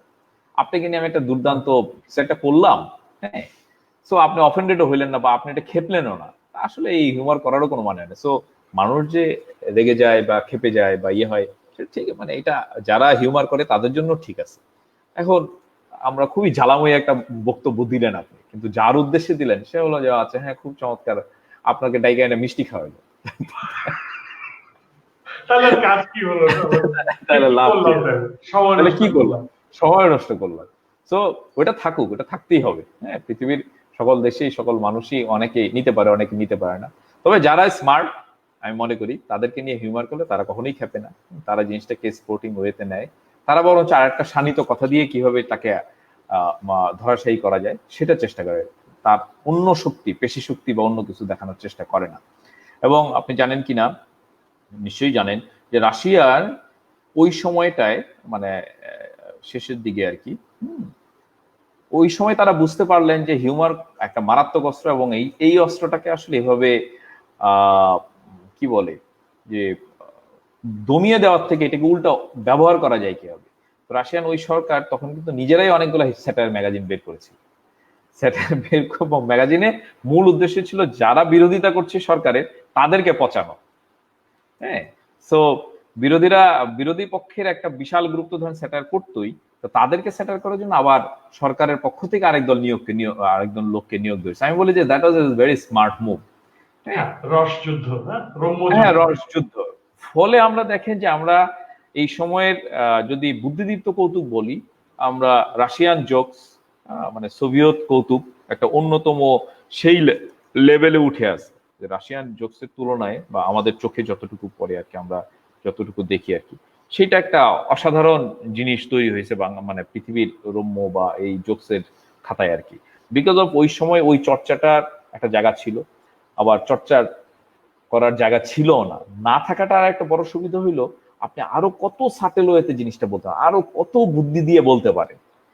হ্যাঁ, যত বুদ্ধি দিয়ে বলতে পারবেন ততই হলো সেই জায়গাটা। যেমন আমি একটা কৌতুক বলি যে রাশিয়ার এক সময় একই এমন অবস্থা হয়েছিল, একজন বলল এই তোকে তো অনেকদিনই দেখি না, ঘটনা কি, কই গেছিলি? কারে আমি তো জেলে গেছিলাম। জেলে গেছিলাম মানে? আমার 10 বছর জেল হয়েছিল। কই কি করছিলি তুই? কই কিছুই করি নাই, হুদাই আমার 10 বছরের জেল হয়েছে। তখন বলে কিছুই না করলে হলো 8 বছরের, নিশ্চয়ই তুই কিছু করছিলি, এই জন্য 10 বছর হয়েছে। It's a joke. হ্যাঁ, বাট এইটা দিয়ে ওই সময়ের পরিস্থিতিটা দেখেন কত চমৎকার ওয়েতে বুঝায় দেওয়া গেল। আরেকটা দুর্দান্ত মানে কয়েক কিছুদিন আগে আমরা ইয়ার্কিতে ছেপেছিও যে একজন জাজ, উনি এজলাস থেকে বের হয়ে এসে বাইরে বের হয়ে এসে প্রচন্ড হাসতেছেন কেন? আরে দুর্দান্ত একটা জোক শুনলাম, দুর্দান্ত, মানে হাসি ধরে রাখতে পারেনি, দুর্দান্ত জোক, যে বলছে তারে 5 বছরের জেল দিছি, বাট অসাধারণ জোক। হ্যাঁ, সে ওই লোককে জেলে দিয়ে আসছে, বাট জোকটা খুব অসাধারণ, ওটাকে সে অ্যাপ্রিসিয়েট করতেছে। সো ওই সময়ের এই জায়গাগুলো, যে আমরা যে হিউমার করি, নানান কিছু করি, মানুষের মুখে হাসি ফোটে ঠিকই, একদল আবার জলেও, সেই চলাটা ঠিক আছে, সেটি আমরা করতে চাই, যে একটা জায়গায় অন্ততপক্ষে ওয়েল আমরা এই কথাটা বলতে চাই, সাথে আপনি এক্সট্রা বোনাস হিসেবে আপনি হয়তো বা হাসিটা পেলেন। সো সেটাই আর কি। এবং সারা পৃথিবীতেই তো আসলে কথা বলা, বাক স্বাধীনতা, নানান জায়গায় নানা ধরনের কি বলে একটা প্রেক্ষিত তৈরি হচ্ছে সকল জায়গায়। সো কথা তো মানুষকে বলতেই হবে, মানুষ কথা বলার প্রাণী। যে কথা বলার প্রাণী দেখেই দেখেন এই যে এত এত টকশো শুরু হয়ে গেছে করোনার পর থেকে। মানুষ কথা না বলে থাকতে পারে না, কথা তো বলতে দিতে হবে। হ্যাঁ, কথা বলতে না দিলে সে নানান ভাবে বাস্ট করবে, মেন্টালি সে আনস্টেবল হয়ে যাবে। হ্যাঁ, তো পরিস্থিতি যাই হোক না কেন, মানুষকে আসলে কথা বলতে দিতে হবে। এবং সেই কথা বলা জায়গাটা আসলে অন্যতম, মানে নির্ভরযোগ্য জায়গা হলো আপনার হিউমার। দেখবেন যে এই ফেসবুক বলেন, অন্যান্য জায়গায় বলেন, এই নানা ধরনের কার্টুন, মিম, হ্যাঁ, ট্রল, নানান কিছু ব্যাপকভাবে জনপ্রিয়। আমরা যে কোনো একটা সিরিয়াস ঘটনাকে খুব দ্রুতই সেটাকে আমরা মিমে রূপান্তরিত করি।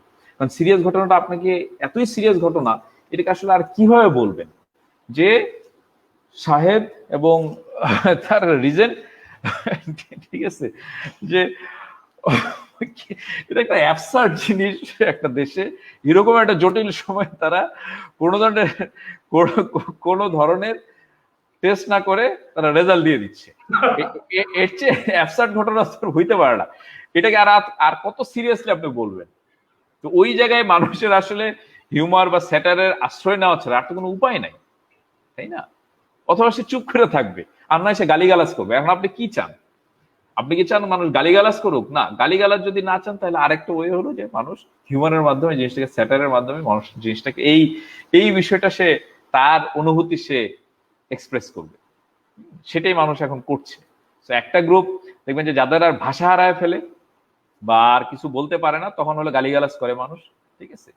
হ্যাঁ, আর যে গালিগালাজের ঊর্ধ্বে সে গালিগালাজ করতে চায়, সে তখন এইসব স্যাটারের মাধ্যমে হিউমার তৈরি করে, নতুন নতুন জোক তৈরি করে, নতুন নতুন মিম তৈরি করে। হ্যাঁ, দুঃখজনক হলো যে এটাই সমস্যা, যে আমাদের রিসেন্টলি ধরেন আমাদের এইরকম কার্টুন এঁকে বা এইসব কথাবার্তা বলে, হ্যাঁ, নানা ধরনের বিপদে পড়ছে। এটা খুবই দুঃখজনক। মানুষকে কথা বলতে দেওয়ার তো কোনো বিকল্প নাই, মানুষকে তো কথা বলতে দিতে হবে, তখন এছাড়া তো সে অন্য অন্য অন্য অন্য লাইনে চলে যাবে। এনিওয়ে, এখন যদি ফেসবুকের দিকে তাকাই, মানে যেটা মনে হয়েছে যে এটা রম্য জগৎ, স্যাটায়ারের যে জগৎ, এখানে আসলে আপনি দেখেন কারা খুব ইন্টারেস্টিং ক্যারেক্টার। ডোনাল্ড ট্রাম্প, তারপরে আপনার উত্তর কোরিয়ার কিম জং উন, পুতিন। পুতিন।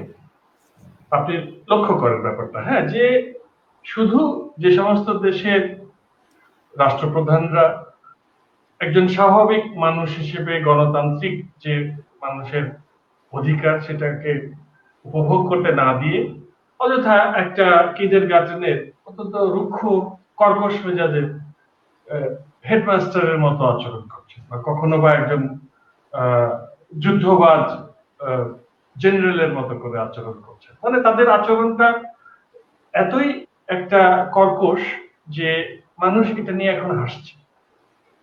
মানে কর্তৃত্ববাদী হোক, অটোক্রেসি হোক, স্বৈরাচারী হোক, সেটি কিন্তু হাসির প্রধান উপাদান। আপনি এই গোটা পৃথিবীতে তাকিয়ে দেখলে এটা বুঝতে পারবেন। এর কারণটা এরকম মনে হয় যে, মানে যখন মানুষ এরকম একটা মনস্টার বা শাসন রাক্ষসের মুখোমুখি হয়, তখন তো কি করবে এই রাক্ষসকে? সে কি করতে পারে? কারণ এই রাক্ষসের হাতে তো অনেক শক্তি। তখন তাকে এভাবে ব্যঙ্গ বিদ্রুপ করে, তাকে নিয়ে হাসাহাসি করে একটা সুন্দর রস যুদ্ধ করতে পারে। এটা একটা রসের প্রতিশোধ। এবং আমার মনে হয় যে এটা কিন্তু পৃথিবীর সবচেয়ে জনপ্রিয় ধারা। এবং এইখানে চরিত্র হচ্ছে এরাই, কর্তৃত্ববাদীরা। এইটা দেখার পরেও অন্যান্য দেশের রাষ্ট্রপ্রধানরা, সরকার প্রধানরা বা ক্ষমতা কাঠামোর মানুষ তারা কেন বুঝতে পারেন না যে তারাও যে একই রকম নিয়তি বরণ করতে যাচ্ছেন? আপনার কি মনে হয়? এটা তো কমন সেন্স না? যে আমি যদি দেখি যে সারাদিন ছেলে পেলে শুধু ট্রাম্পকে নিয়ে হাসছে, যখনই এদের চেহারা মোদির দিকে চোখ পড়ে বাস হাসবে, মানে আর কিচ্ছু লাগবে না, আপনার এখন আর কিছু লেখারও দরকার নেই, 4-5টা ক্যারেক্টার আছে ওয়ার্ডে, আপনি জাস্ট তাদের ছবি দিয়ে দিলেই মানুষ হাসে, আপনি রিয়াকশন নেন।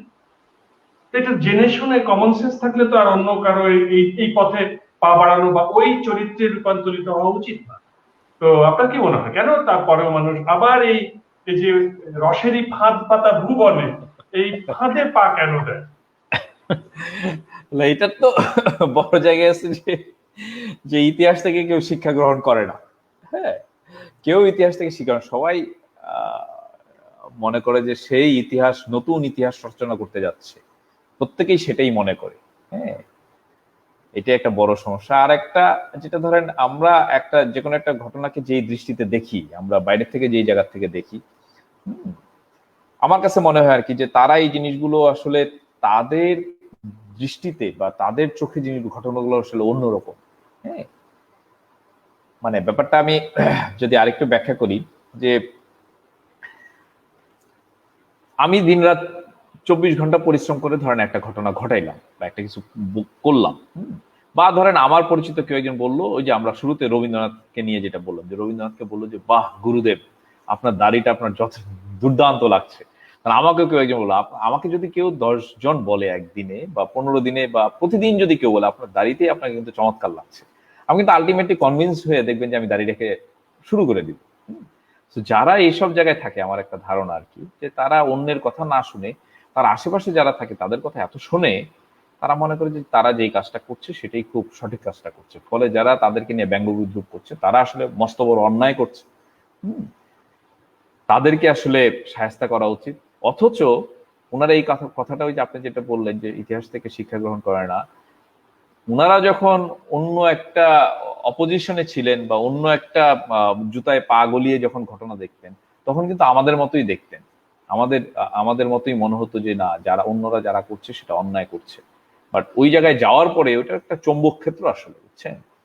হ্যাঁ, ওই চৌম্বকীয় আবেশে ঠিক আছে, বাকি সব, হ্যাঁ, এটা সাইন্টিফিক্যালি সত্য। কিন্তু আপনি যদি বৈদ্যুতিক কয়েলের মাঝখানে আপনি যদি ইলেকট্রিক লাইন দিয়ে দেন, ওটা কিন্তু একটা বিশাল চৌম্বকীয় আবেশ তৈরি হয়। আপনি যখনই গদির কাছাকাছি যাবেন, ওই জায়গায় একটা ইলেকট্রিসিটির ব্যাপার ঘটে, বুঝছেন? যাওয়ার পরে ওই জায়গায় পুরো এলাকাটা উত্তর মেরু দক্ষিণ মেরু হয়ে এমন এক মেরুজ্যোতি তৈরি করে, যেই মেরুজ্যোতির কারণে আপনার চোখ ধাঁধায় যায়, আপনার বাইরের কিছুই দেখবেন না। সেটাই ঘটে আসলে। ব্যাপারটা আরো ভালো করে বোঝার জন্য আসলে আমি রাষ্ট্র ক্ষমতায় যদি যেতে পারি, বুঝছেন, তাহলে পুরো একটা ভালো করে বুঝতে পারবো। হ্যাঁ, আপনি যদি তখন বেঁচে থাকেন, আমি যদি বেঁচে থাকি, দেন আমরা আবার এটা নিয়ে আলোচনা করতে পারি আসলে ঘটনাটা কি হয় মাসকাত ভাই, এই যে আমি না, আছি। কিন্তু এখানে তো ব্যাপারটা যে চেয়ার তো গদি তো আর একটা বা দুইটা বা তিনটা না, মানে যেমন জাস্টিন ট্রুডো একটা গদিতে বসে, তারপরে আঙ্গেলা ম্যার্কেল জার্মানির, উনিও একটা ওনাদের গদিতে ওনাদের বসেন। ওনাদের ইলেকট্রিসিটির অভাব, বুঝছেন, ওনাদের গদিতে কেউ ইলেকট্রিক কানেকশন দেয় না, বৈদ্যুতীয় চৌম্বক আবেশ তৈরি হয় নাই, ফলে তাদের সামনে জ্যোতি তৈরি হয় না এরকম ভাবে। সেটা একটা বড় সমস্যা আসলে। কারো কারো কিন্তু হয়, কারো কারো হয় কিন্তু না। এর যেমন বুশ যেখানে বসতেন, ওইটা তো সাংঘাতিক একটা মারাত্মক একটা গদি ছিল। ওখানে ওবামা এসে বসার পর কিন্তু একটু কার্টুন টার্টুন আঁকা গেছে বেশি, বা ঝুঁকি কম হয়েছে। মানে মানে আমি বোঝাতে চাচ্ছি যে এইটা কিন্তু পুরো পৃথিবীতেই আছে, যে কার্টুন আঁকার স্বাধীনতা আছে। আঙ্গেলা ম্যার্কেল আপনি ক্যারিকেচার করবেন, কোনো অসুবিধা নেই, কিন্তু দক্ষিণ এশিয়াতে আপনি একটা নান্দনিক বোধ রেখেও যদি করেন, মানে আমি জার্মানির কথা বলছি, যে ওখানকার আপনি এখন গুগল করলেই দেখবেন যে এমন এমন সব এঁকেছে যে যেগুলো যে উনি হেসে হেসে এগুলোকে মেনে নেন। আঙ্গেলা ম্যার্কেল তাদের সংস্কৃতিতে এরকমই, যে রাজনীতিতে এসেছো, তোমার সমালোচনা হবে, তোমাকে নিয়ে কার্টুন বিচার হবে, এই শিক্ষাটা রাজনীতিতে আসার আগেই সবাই পায়। অথচ দক্ষিণ এশিয়ার তালগাছ সমাজে এটা আমার মনে হয় তালগাছ এক পায়ে দাঁড়িয়ে এই কবিতাটা পড়ানোটা ভুল হয়েছিল রাইট, ছোটবেলায়। আমার মনে হয় না। আমারও তাই মনে হয়।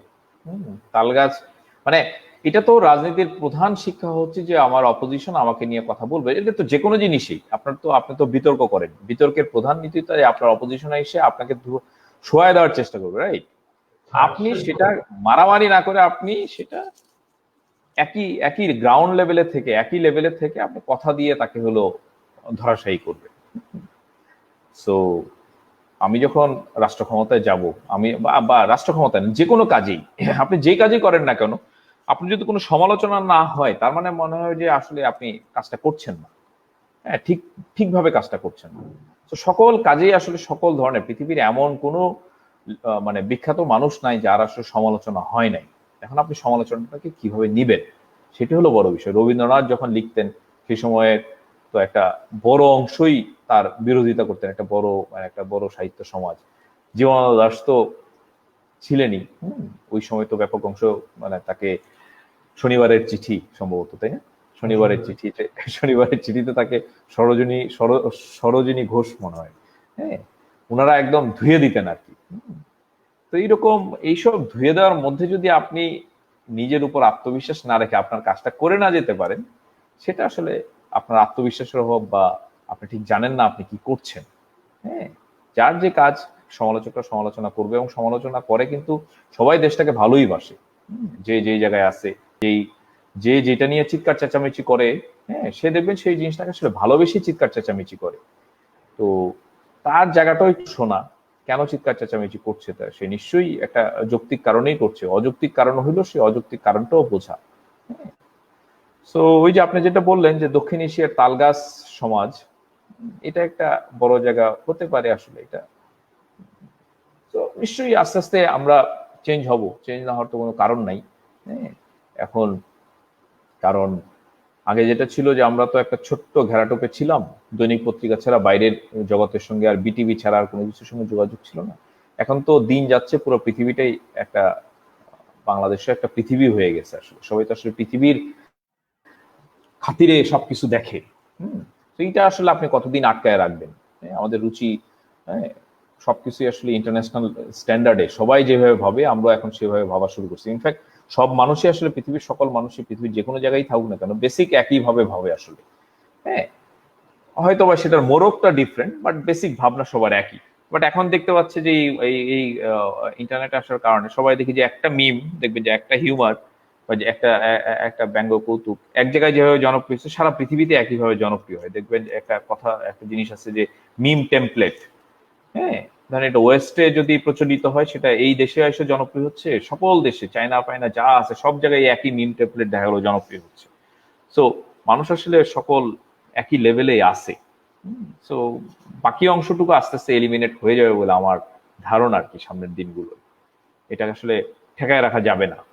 মানুষের এই এই এই এই এই কথা বলার জায়গায়, হিউমারের জায়গায়, এগুলো আসলে ঠেকায় রাখা খুবই মুশকিল। কারণটা হলো, দেখেন আমাদের বাংলাদেশেই ঠেকায় রাখতে গিয়ে আমরা বাংলাদেশের একটা একটা ডিফারেন্ট ভার্সন বের করছি। সেটা হলো উগান্ডা। একটা একটা imaginary, not imaginary country, but যদি আমরা বলি একটা ইমাজিনারি কান্ট্রি, এটা কিছুটা রেসিস্ট উগান্ডা আমরা বলি, বাট স্টিল এটা তো আমরা বলছি। আমাদের দেশে দেখেন অনেকগুলা এরকম সমার্থক কথা চালু হয়ে গেছে, যে নাম বলে চাকরি থাকবে না, উগান্ডা, তিনি বলেছেন, হ্যাঁ, এরকম অনেক ধরনের কথা আমরা জানি কাকে বলছি, বাট আমরা এইভাবে বলছি। এটাও এক ধরনের রূপের জায়গা, সবাই বুঝতে পারছে। তো অন্যরাও এরকম ভাবে বলে, যেসব জায়গায় এই ধরনের সমস্যা আছে সেসব জায়গায় দেখবেন যে এই ধরনের নানা ধরনের রূপক অর্থ দিয়ে সেই জিনিসগুলো প্রচলিত আছে। আমাদের সমাজ কিন্তু আসলে খুব রসঘন সমাজ। আমাদের আঞ্চলিক ভাষাগুলো যদি শোনা যায়, এই আঞ্চলিক ভাষার চেয়ে রসঘন রসময় ভাষা কিন্তু হয় না। এক একটা এলাকায় এক এক রকম রস, এবং মানুষের মধ্যেও কিন্তু এই রসটা খুব একটা বড়, প্রতিদিনের জীবনে, চায়ের স্থলে হোক, বিভিন্ন জায়গায় হোক, গ্রামীণ জীবনে রস একটা খুব গুরুত্বপূর্ণ জায়গা। এবং যারা রসিক তাদের কিন্তু একটা কদরও সমাজে আছে, এবং সবাই পছন্দ করে, এরকম একটা ব্যাপার আছে। আর এমনকি পুরান ঢাকার যে রস, এটা তো একদম বিখ্যাত, যে এক লাইনে বলে দেবে যে একজন একটা তার গায়ের গেঞ্জি উল্টা করে পড়েছে, সে হেঁটে যাচ্ছে, তো একজন জিজ্ঞেস করছে যে আইতেছেন না যাইতেছেন, তারপরে একটা হয়তো রিক্সা চড়ে যাচ্ছে এক জায়গায়, রিক্সাটা গেন্ডেরিয়ার হাতিপুর গেন্ডেরিয়ার একটা উঁচু একটা যে সেতু ছিল, ওখান দিয়ে নামার সময় যাত্রী পড়ে গেছে কাদার মধ্যে, রীতিমতো পরিষ্কার জামা কাপড় পরে। তখন রিক্সাওয়ালা বলছে যে এত তাড়াতাড়ি নামে গেলে মানে এইরকম মানে হ্যাঁ, ওই লোক বাংলাদেশ কিন্তু রসে টয়টম্বুর। ওই লোক তখন বললো যে আমি রিক্সা থেকে এভাবেই নামি। তো এই সমাজে নতুন করে রসের কথা বলার আসলে ওরকম কোনো জায়গা নাই।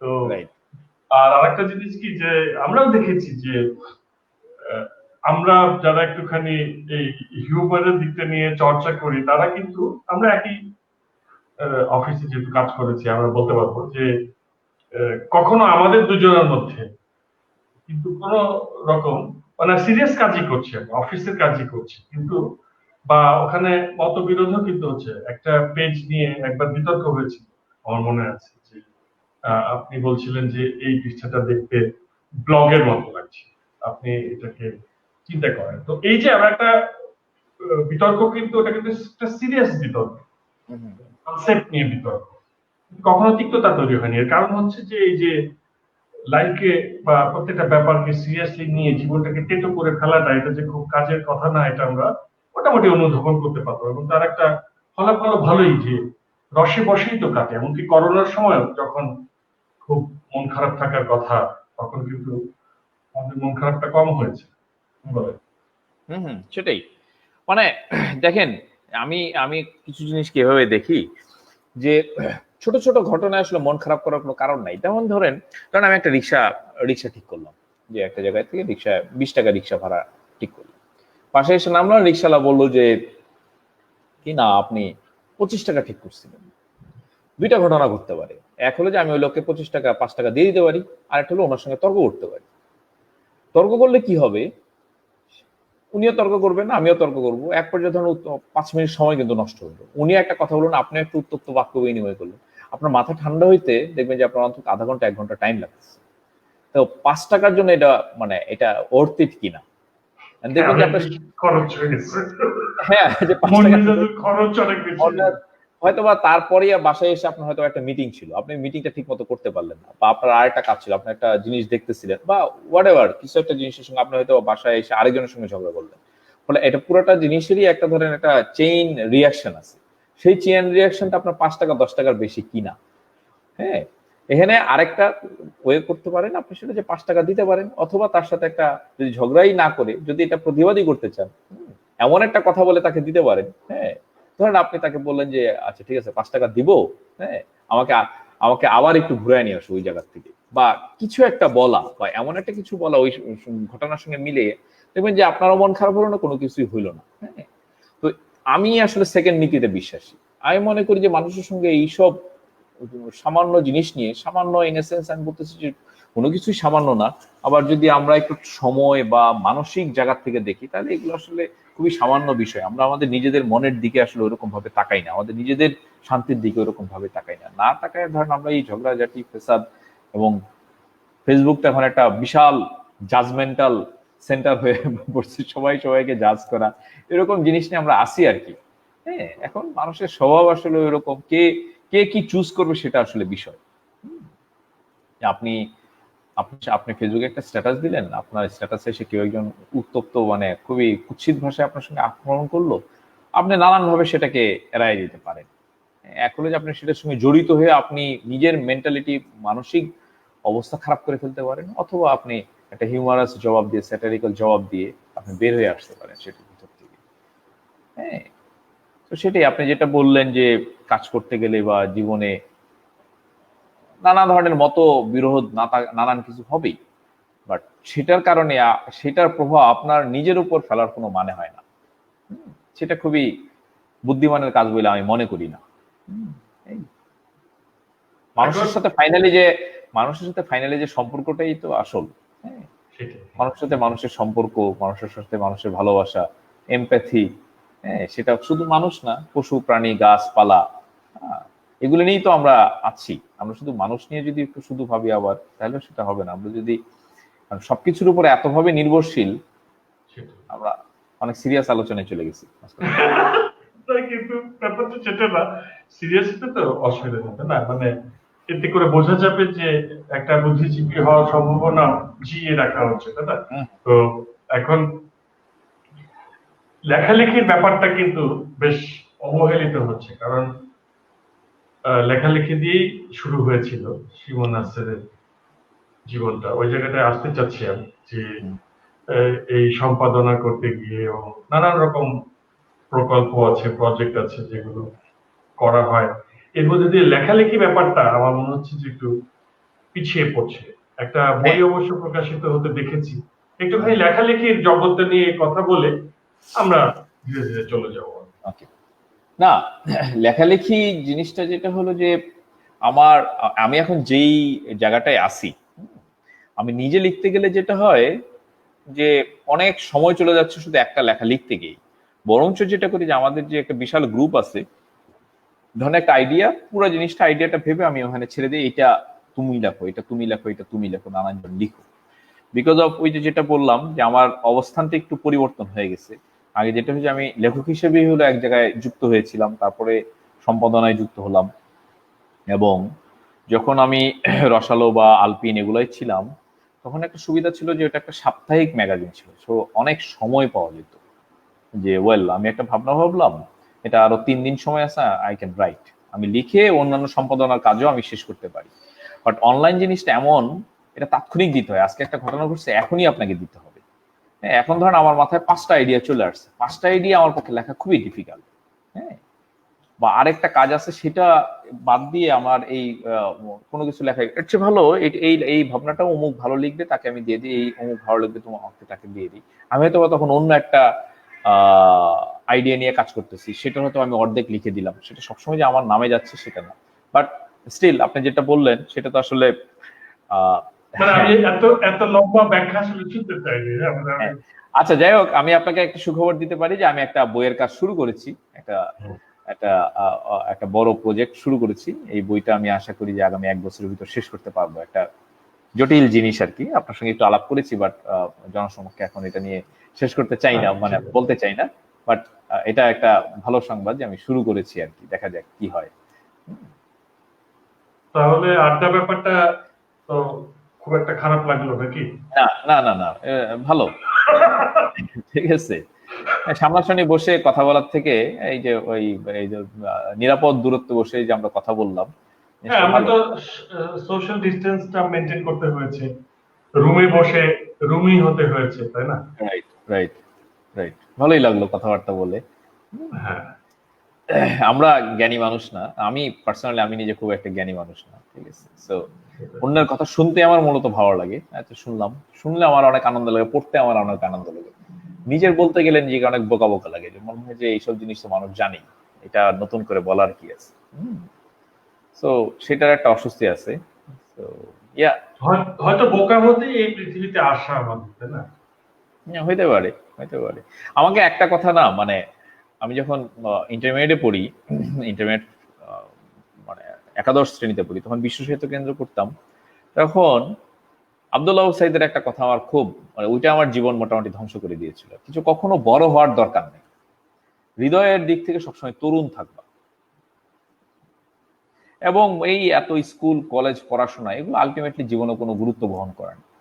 উনি কি, উনি একটা কলেজের টিচার ছিলেন, উনি তার শিক্ষার্থীদের এই কথা বলছেন, আমি ওটাই খুব সিরিয়াসলি নিয়েছিলাম।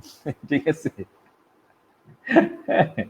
যে এইসব এত পড়াশোনা মানে স্কুল কলেজ এগুলো আলটিমেটলি জীবনে, হ্যাঁ, তেমন একটা গুরুত্ব বহন করে না। বাট এই মুহূর্তে আমার রিয়েলাইজেশন হলো যে পৃথিবীর কোনো কথাই অ্যাবসুলেট না।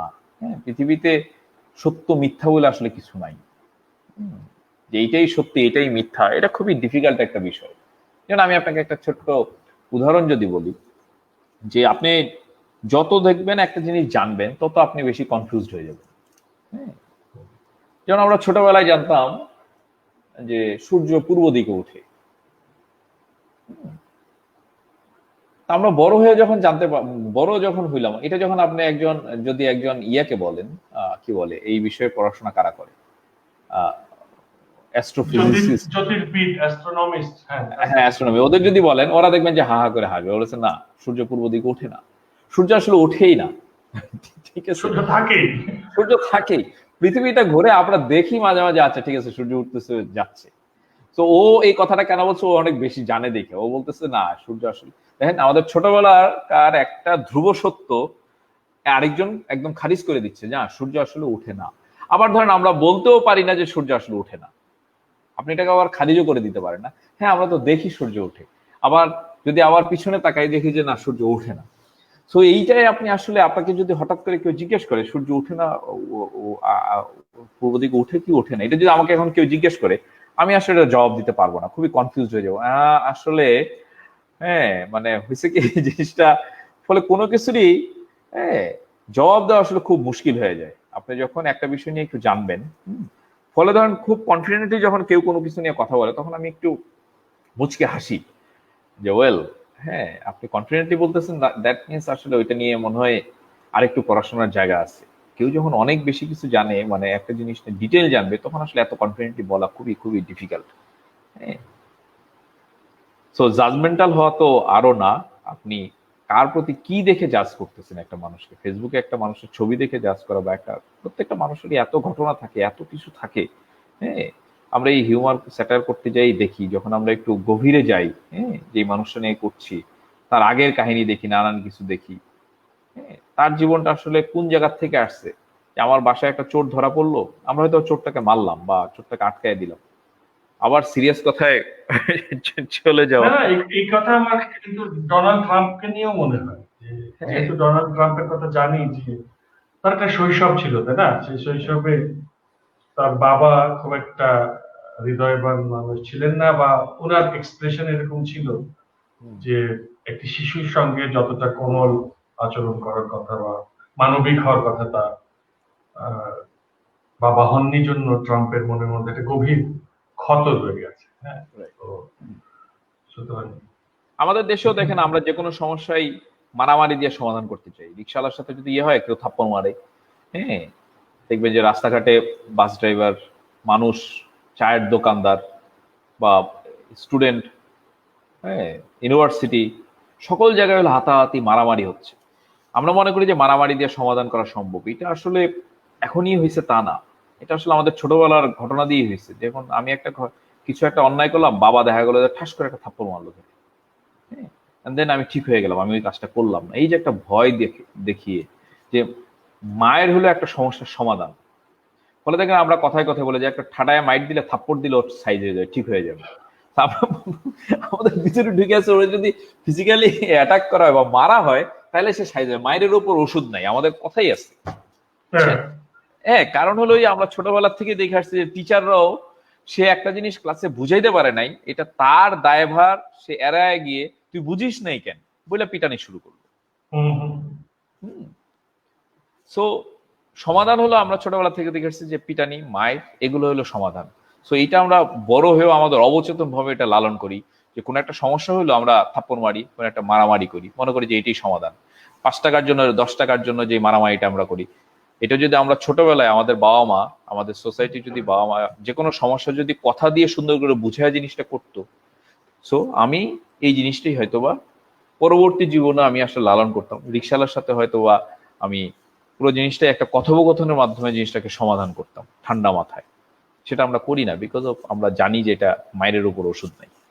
হ্যাঁ, বাট মানে আসার কথা হলো যে সরি, আস্তে আস্তে চেঞ্জ হচ্ছে।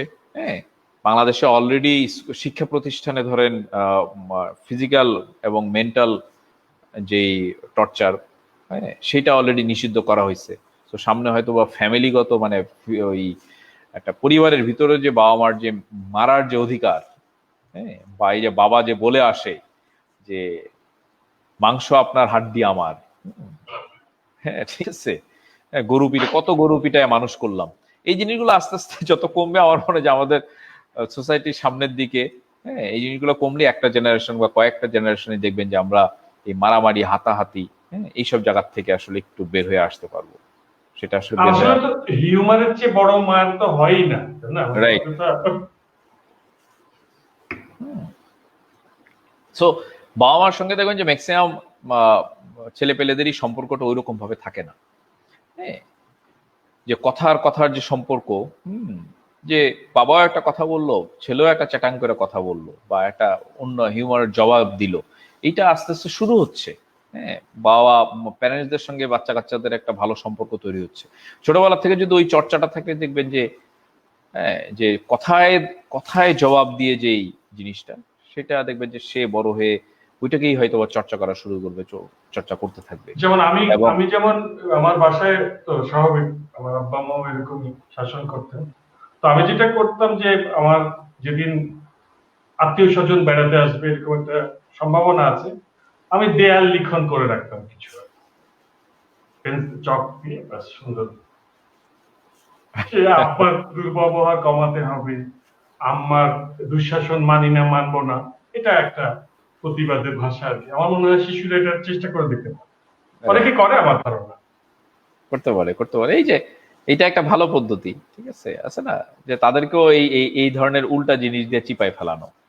হ্যাঁ, আত্মীয় স্বজনের সামনে তখন স্বাভাবিক, সেখানে তো বড়রাও আছে, হয়তো বড় মামা বা এরকম মানুষরা যারা আম্মার চেয়েও বড়, তারা বা নানা দেখলেন বা কোনো আত্মীয় স্বজন দেখলেন, সিনিয়র আত্মীয় স্বজন দেখলেন,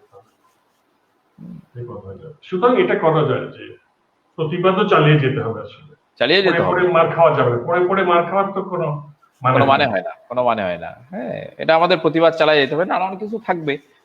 আমি খুবই আশাবাদী মানুষ, ঠিক আছে, যে খুবই আশাবাদী মানুষ, যাই হোক না কেন, এবং আমি খুবই বর্তমানবাদী মানুষ। আমি ভবিষ্যৎ নিয়ে এত বেশি ভাবি না। এই মুহূর্তে যেরকম আছি সেইটাকে এনজয় করা, সেটাকে আরো কিভাবে আরো কালারফুল করা যায়, সেটা হলো আমার জায়গা। এবং কে কি বললো না বললো ওইটা নিয়ে আমার খুব একটা মাথা ব্যথা যে আছে সবসময় করি তা না, করলে আর এরকম ভাবে দাঁড়িয়ে রাখতাম না। হ্যাঁ, ঠিক আছে, আমার ইচ্ছা হয়েছে আমি করতেছি, আমার এটা করতে ইচ্ছা হচ্ছে আমি করতেছি, আমার এটা লিখতে ইচ্ছা করতেছি। ছোটবেলায় বই পুস্তক যে পড়ানো হয় সেখানে ছিল না পাছে লোকে কিছু বলে, কবিতাটা ছিল, ওটা পড়লে তো আর তখনই বুঝে যাওয়ার কথা যে পাছে লোকে কিছু বলে কে গুরুত্ব দিলে আর কিছুই করা যাবে না।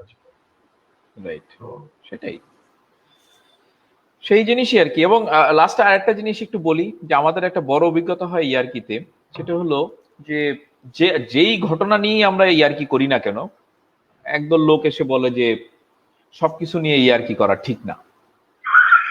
হ্যাঁ, এটা একটা খুবই কমন ডায়লগ, সবকিছু নিয়ে ইয়ার্কি করা ঠিক না। এবং আলটিমেটলি দেখা যায় আমরা যদি একটা লিস্ট করি, আলটিমেটলি কোনো কিছু নিয়ে ইয়ার্কি করা ঠিক না। তো এই জায়গায় আমার একটা কথা হলো যে পৃথিবীর সকল বিষয় নিয়ে ইয়ার্কি করা, হাসি ঠাট্টা করা যায়, যদি আছে, যদি আপনার অডিয়েন্স রেডি থাকে। আপনি যাদের উদ্দেশ্যে ইয়ার্কি হাসি ঠাট্টা ফাইজামি করছেন, তা সেই অডিয়েন্স যদি রেডি থাকে, হ্যাঁ, তাহলে আপনি যে কোনো বিষয় নিয়ে আসলে হাসি ঠাট্টা করতে পারেন।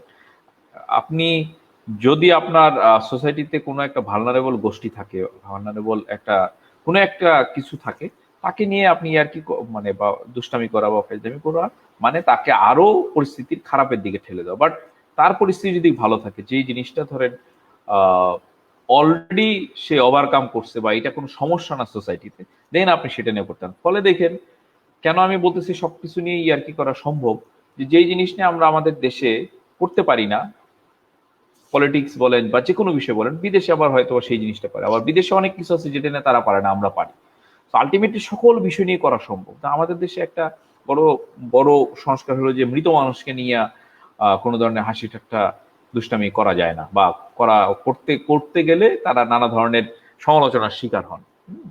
বাট দেখেন যে আমরা অনেক মৃত মানুষকে নিয়ে নানা ধরনের দুষ্টামি ফাইজলামি সবসময় করি। হ্যাঁ, যেমন একটা উদাহরণ দিই, একটা মুক্তিযুদ্ধের একটা কৌতুক প্রচলিত আছে, যে এক রাজাকারকে ধরে নিয়ে আসা হইলো, ধরে আনার পরে তাকে একটা গাছের সঙ্গে বাঁধা হইলো। তখন একজন মুক্তিযোদ্ধা তাকে গুলি করবে, তখন রাজাকারটা বললো যে একটু আস্তে গুলি করে। এটা ধরেন একসময় কৌতুক হিসেবে ব্যাপক প্রচলিত, বাট এটা তো খুবই ক্রুয়েল একটা বিষয়, তাই না? বাট স্টিল আমরা হাসতেছি, বিকজ ও আমাদের অপোনেন্ট।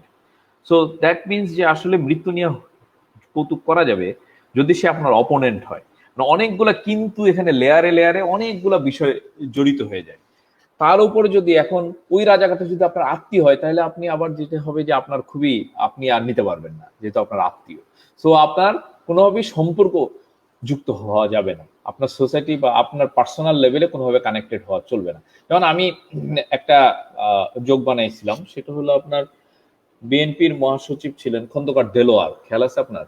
মনে আছে, যিনি হ্যাঁ। পায়জামা পরতেন, একটা একটা একটা ভাষণ দিতে গিয়ে ওনার পায়জামা খুলে পড়ে গেল, খেয়াল আছে? মনে আছে, উনি হ্যাঁ। ভাষণ দিচ্ছেন, ভিডিওটা ওনার দেখেছি। পায়জামা, হ্যাঁ হ্যাঁ, ভাষণ দিচ্ছেন, একটা পায়জামাটা খুলে পড়ে গেল, ডায়াসের আড়ালেই ছিল, সো সেন্সর করতে হয় না। উনি বক্তৃতা না থামিয়ে আরেক হাতে পায়জামাটা টান দিয়ে তুলে আবার পরার চেষ্টা করলেন। তো তার কিছুদিন পরে হলো উনি মারা গেলেন। তখন আমি একটা কৌতুক বানিয়েছিলাম যে ওয়েল, যে যারা ওনাকে কবর দিচ্ছেন বা ওনার কাফনের কাপড় পরাচ্ছেন, মাঝখানে ফিতাটা একটু শক্ত করে টাইট দিয়ে বাঁধবেন। ঠিক আছে? তো এইটা ধরেন এক গ্রুপ খুব মজা বলে, আরেক গ্রুপ তারা মানে বুঝতেই পারছেন কোন গ্রুপ, তারা খুবই খেপে গেল যে এইটা মৃত মানুষকে নিয়ে কৌতুক করা। বাট ঠিক তার অপোনেন্ট গ্রুপ বিএনপি, যেহেতু তার বিরোধী পক্ষ আওয়ামী লীগ যারা করে, তা ওইসব অনুসারী যারা আছে আমাদের ফেসবুকে, তারা খুবই হো হো করে হাসলো। তো মৃত মানুষকে নিয়ে আসলে কৌতুক করা যায়, এটা দিয়ে প্রমাণিত হইলো। হ্যাঁ, কিন্তু একটা অডিয়েন্স আপনার রেডি না, মানে মানে ওই উনার যে রাজনৈতিক মতাদর্শের লোক, তারা রেডি না, তো তারা এটাকে নিতে পারতেছে, আরেকটা অংশ কিন্তু রেডি। হ্যাঁ, তো আমি প্রথমে দেখাইলাম যে মৃত মানুষকে নিয়ে আমাদের দেশে আসলে হিউমার করা যায় না। পরে দেখেন যে আস্তে আস্তে আস্তে আস্তে দেখা গেলো যে হ্যাঁ করা যায়, যদি অডিয়েন্স রেডি থাকে, যেই গ্রুপকে আপনি আসলে ইয়ে করতে পারেন। তো সবগুলো জিনিসই এইটাই, হ্যাঁ, যে যেই গ্রুপটা বলেন যে সবকিছু নিয়ে আর কি করা ঠিক না, সবকিছু নিয়ে আর কি করা যায়, আর কি করা উচিত। হ্যাঁ, ডিপেন্ড করে যে আসলে ওই গ্রুপটা ভালনারেবল গোষ্ঠী না, সেটা দিয়ে তাদের আরো ক্ষতি হচ্ছে কিনা। হ্যাঁ, এখন বাংলাদেশে নারীদের অবস্থা খুবই খারাপ। আমাদের মানে ঢাকা সিটি বলেন বা অন্যান্য যে কোনো জায়গায় বলেন, তো ওইটা নিয়ে আমরা পারতপক্ষে দেখবেন যে কখনো, হ্যাঁ, আমরা স্থূলতা, শুকনা, মোটা, বা অযথাই একটা নারীদের নিয়ে একটা আমরা কখনোই ইয়ার্কিতে সেই জিনিসটা করি না।